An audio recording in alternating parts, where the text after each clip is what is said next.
Les courants marins charriant des masses colossales d'eau dans les ténèbres des profondeurs océaniques. Pour comprendre les mystères de la vie marine et géologique de la Terre, les explorateurs ont dû sonder la vie régentant le monde sous-marin. Ils ont inventé des submersibles capables de se rendre en ces coins profonds. En empruntant leur plongée vers ces lieux mystérieux, ils réalisèrent que l'éclairage lumineux du Soleil faiblissait à mesure de leur descente. Au-delà de 200 mètres, la visibilité disparaissait totalement. La submersion devait se poursuivre à l'effet de leurs lanternes sophistiquées. Arrivant au fond, les lanternes éclairaient les récifs vivants de ce bas monde des profondeurs. À l'aide des techniques les plus récentes, les scientifiques partent à la découverte d'êtres vivants à plus de 10 km sous la surface de l'océan, au point le plus profond de la croûte terrestre, où règne une pression énorme. La lumière du jour se fait rare.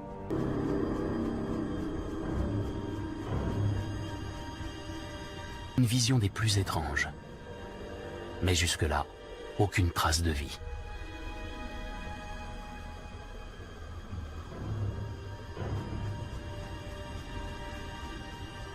La descente se fait ensuite dans l'obscurité. Contrôle, ici Nadir. Sol atteint. Température moins 1,2. Dans l'obscurité, il ne se passe rien pendant un long moment.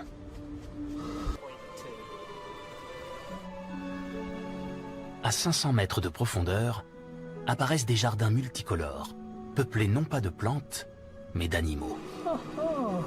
Fantastique.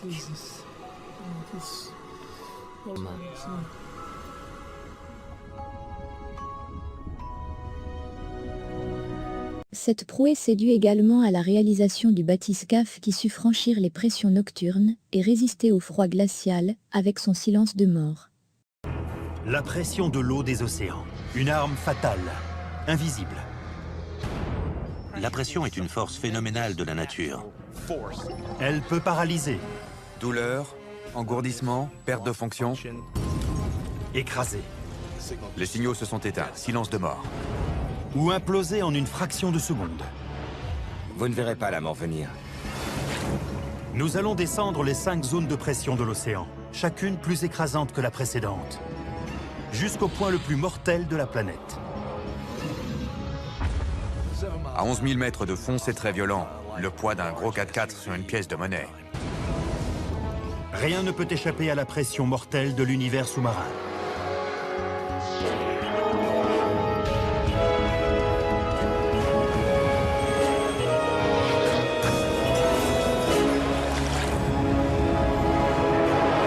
Don Walsh et son acolyte Jacques Picard descendirent un jour dans leur bathyscaphe, surnommé le Trieste, dans les profondeurs des océans. Don Walsh rapporta ce qu'il aperçut dans son récit. Il faisait tout noir. On n'apercevait que des petites taches de bioluminescence vacillaient, comme des vers luisants. Notre lampe n'éclairait qu'à 10 ou 15 mètres. 2 hommes, l'officier de marine américain Don Walsh et l'ingénieur suisse Jacques Picard, ont été les seuls à tenter l'exploration de la plus grande fosse hadopélagique. Ils ont baptisé leur vaisseau Trieste. Trieste est ce qu'on appelle un bathyscaphe. Une sphère d'acier de 2 mètres de diamètre est reliée à un énorme ballon réservoir de 15 mètres de long, rempli d'essence pour assurer la flottabilité. On l'a testé. On a fait une plongée peu profonde dans le port, puis on a fait une plongée à 7000 mètres de profondeur. Tout s'est bien passé. Si une panne électrique quelconque venait interrompre la luminosité et la communication d'un des submersibles, alors les plongeurs seraient plongés dans une tristounette vie d'une nuit nocturne, profonde, glaciale et silencieuse. En effet, la lumière au-delà des 200 mètres sous mer ne pouvait plus percer le silence de la nuit profonde des eaux. Plus les submersibles descendaient plus bas, et plus ils étaient enveloppés par des obscurités diverses.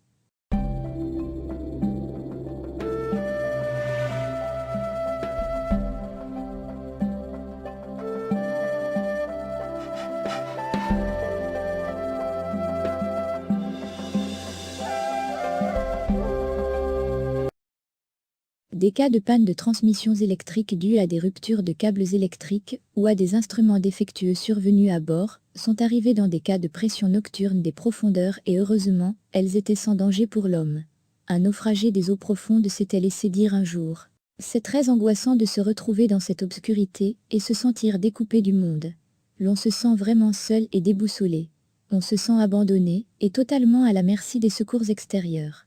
Cette phobie de se retrouver seul, isolé et plongé dans le silence de la vie nocturne des profondeurs, était une peur, raisonnablement justifiée par les circonstances des lieux de résidence. Le plongeur ressent de la crainte et de l'appréhension. Il est malaisé par les obscurités extrêmes des abysses.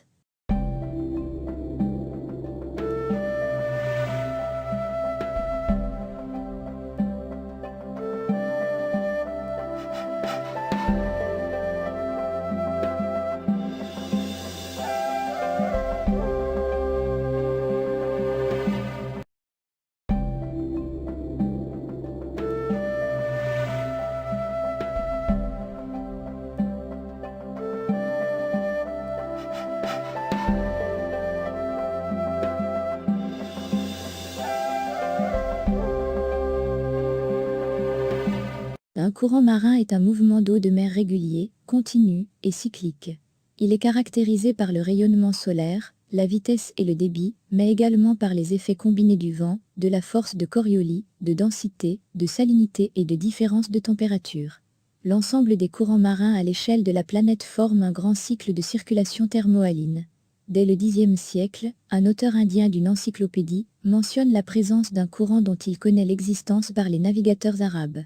À la fin du XIIIe siècle, l'historien Ibn Khaldoun écrit « L'océan Atlantique est un océan vaste et sans limite, dans lequel les navires n'oseraient pas s'aventurer, hors de vue des côtes, car même si les marins connaissaient la direction des vents, ils ne pouvaient pas savoir où ceux-ci les emporteraient.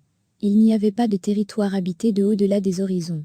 Ils couraient le risque de se perdre dans les brumes et les ténèbres. » Mais, ce sont les navigateurs de la péninsule ibérique qui, sur un fond d'archives arabes, découvrirent les courants de l'Atlantique.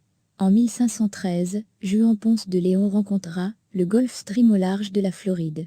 Il constata qu'il ne pouvait avancer en la partie la plus puissante, malgré le vent, en faveur de sa partie.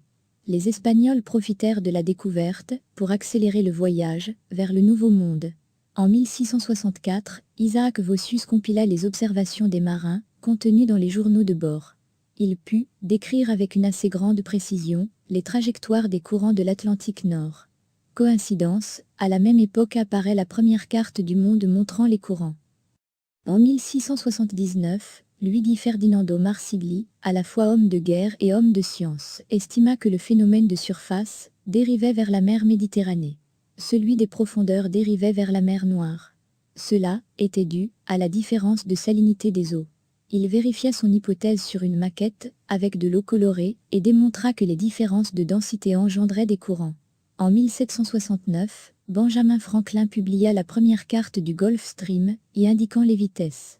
En 1847, Matthew Fontaine Maury, un marin américain, publia aux États-Unis une première édition des cartes des vents et des courants. Depuis, les connaissances de l'immersion ne cessaient pas de grandir et de s'accumuler. La circulation océanique de surface était devenue une mer assez bien connue, grâce, notamment aux précurseurs et les générations qui suivirent. Ils apportèrent des informations peaufinées avec leurs observations satellitaires. Les courants de surface sont devenus connus, mais ceux de profondeur sont encore moins connus. L'océan est imperméable au rayonnement électromagnétique. Lorsque les scientifiques eurent découvert l'existence d'un courant profond, ils le baptisèrent le courant des grands fonds. Ils ont remarqué que ce courant prenait sa source dans l'océan glacial arctique et terminait son voyage dans l'Atlantique Nord, au terme d'un périple qui le conduisait à travers la plupart des eaux du globe. Ce courant se déplace par quelques 4000 mètres de fond et met 2000 ans pour effectuer la totalité de son parcours. Ce courant a un impact direct et énorme sur le climat de notre planète.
John m'a invité alors qu'il était aux Bahamas. Je ne pouvais pas louper ça. Je n'ai pas hésité, j'ai foncé. On allait passer 2 ou 3 jours en mer. On n'avait encore jamais fait ce voyage. Mais avec un tel bateau, on pensait que ce serait une simple routine. On n'était qu'à 90 km au large de Fort Lauderdale. Mais le Gulf Stream est particulièrement imprévisible. Si vous regardez les données satellites, vous verrez souvent des nuages en formation juste au-dessus du Gulf Stream. C'est très net. Ça fait comme un ruban dans l'océan en interaction avec l'atmosphère au-dessus de lui. Il crée des nuages qui eux-mêmes créent un système de basse pression et ça vire à l'orage. Son impact est très puissant. 21h30. Ernest, John et Alex sont à mi-chemin de Bimini quand les vents se déchaînent. La mer se soulevait de tous côtés, avec des vagues de 2 à 3 mètres de haut. Et le bateau a commencé à partir en morceaux. En 2 minutes, on a été inondés. Il était temps de quitter ce bateau. Ernest jette à la mer 2 petits canots pneumatiques achetés à la va-vite quelques heures plus tôt. Avec ses 2 amis, il plonge à la suite des canots.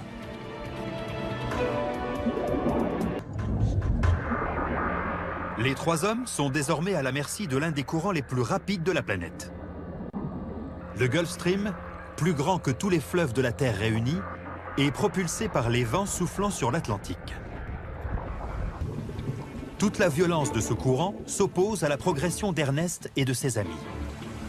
Il les repousse rapidement, inexorablement vers le nord, loin de la Terre, loin des secours. On était complètement perdus en mer.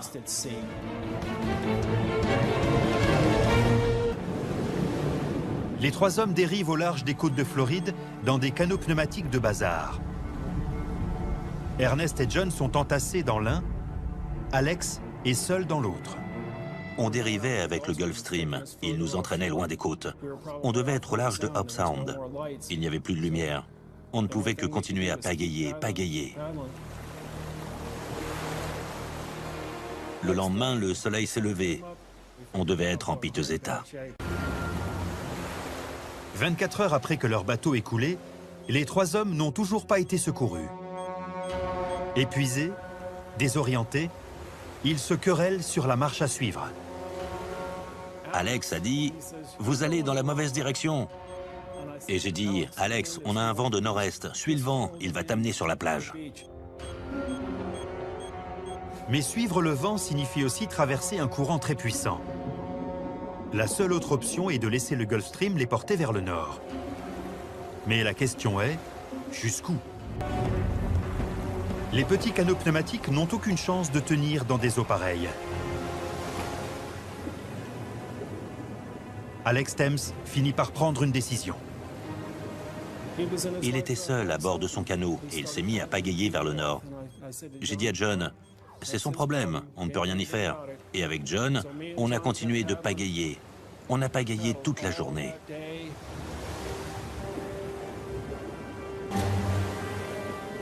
On était déshydratés, épuisés, délirants. Je n'imaginais pas qu'on puisse s'en sortir. J'ai pensé que c'était la fin. Soudain, dans la nuit du 3e jour, ils aperçoivent quelque chose à l'horizon. La Terre. Je me suis traîné jusqu'à la plage. Je n'ai jamais été aussi heureux de ma vie. Si on n'avait pas eu ce vent du nord, on serait sans doute resté coincé dans le Gulf Stream. On n'aurait pas pu s'en sortir. Il nous poussait vers le nord sans discontinuer. Leur compagnon Alex Thames mettra 36 heures de plus pour trouver la Terre, 160 km plus au nord. Les 3 hommes ont échappé de justesse aux griffes du Gulf Stream. Que dit le Coran sur les obscurités des eaux profondes et les courants? Sourate intitulée « La lumière » au verset 39. Dieu dit « Au nom de l'Omniscient, le tout miséricordieux, le très miséricordieux. Ceux qui nous dénient, leurs œuvres seront comme l'obscurité des mers, une obscurité qui couvre un courant marin profond, vient au-dessus de lui, une autre obscurité de courant de surface. Et, par-dessus d'eux, un nuage dense et de rues assombrissant la surface de l'eau. Toutes ces obscurités traduisent des graduations ténébreuses.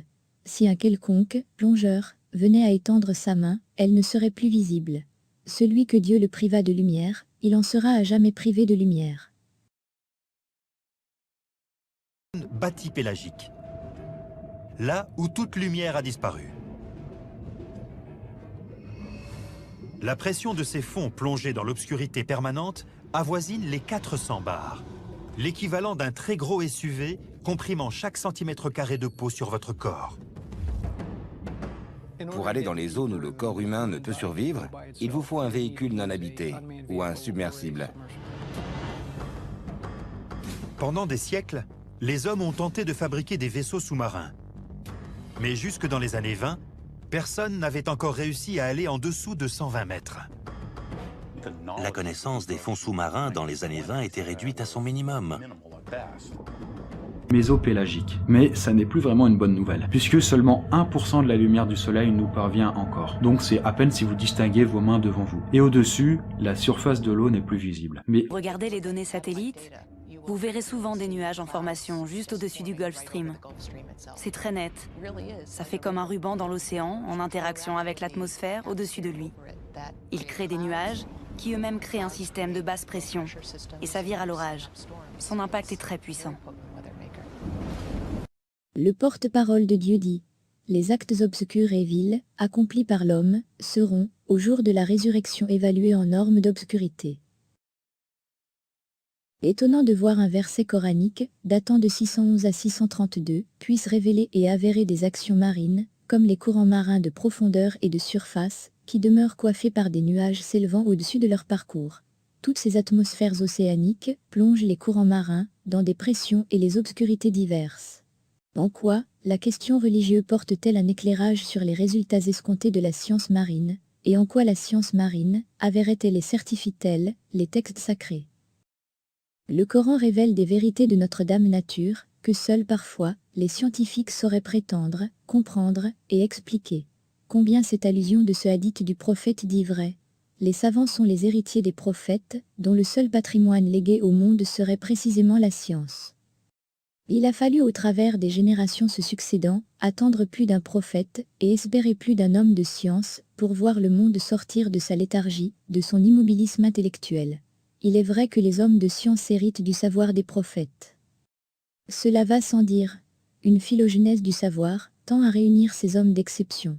Chaque époque a eu son lot d'héritiers, des hommes de valeur, des hommes de bonne volonté. Ils ont donné le meilleur d'eux-mêmes. L'humanité leur doit au moins le partage de leur savoir. Chez les héritiers, l'observation scientifique serait leur halo. Leur enseignement se transmet d'âge en âge et de génération en génération. L'humanité s'enrichit de leur savoir. Mais, il fallait également aménager des territoires, prendre en charge des explorations scientifiques.